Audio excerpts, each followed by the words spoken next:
প্রিয় শাশুড়ি আম্মা, যাদেরকে আপনি বন্ধু ভাবছেন তারা কিন্তু আপনার বন্ধু না, তারা আপনার শত্রু।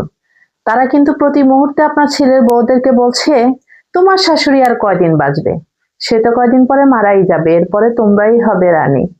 আপনি একবার চিন্তা করেন, তারা কিন্তু প্রতি মুহূর্তে চাচ্ছে আপনি তাড়াতাড়ি মারা যান। আপনার ছেলের বউরা কিন্তু চাচ্ছে না যে আপনি তাড়াতাড়ি মারা যান। তারা শুধু এটাই চাচ্ছে যে আপনি তাদের সাথে একটু ভালো ব্যবহার করেন, তাদের সাথে মিলেমিশে থাকেন, তাদেরকে একটু শান্তিতে সংসার করতে দেন, পুরো সংসারটা যেন শান্তিতে থাকে।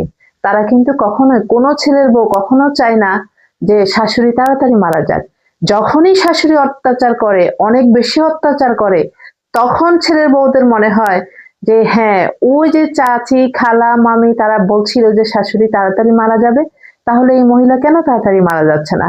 তাহলে আপনি দেখেন আপনার শত্রুকে, আপনার বন্ধুকে, আপনার আশেপাশে যারা আপনাকে সাপোর্ট করছে, যে ছেলের বউর উপর এত অত্যাচার করছেন দেখেও তারা কিছু বলছে না, আপনি তো অনেক খুশি, ভাবছেন ওরা আপনার বন্ধু না, ওরাই আপনার শত্রু। ওরাই প্রতি মুহূর্তে কামনা করছে আপনি তাড়াতাড়ি মারা যান।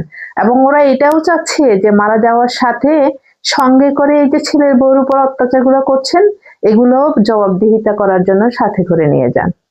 সুতরাং ছেলে বিয়ে দিয়ে ছেলের বউকে কখনো শত্রু ভাববেন না। সে আপনার শত্রু না। সে শত্রুতা করার জন্য আপনার পরিবারে আসে নাই। সে যুদ্ধ করার জন্য লাল শাড়ি পরে আপনার পরিবারে আসে নাই। আপনি পরিবারটাকে যুদ্ধক্ষেত্র ময়দান তৈরি করে রাখছেন।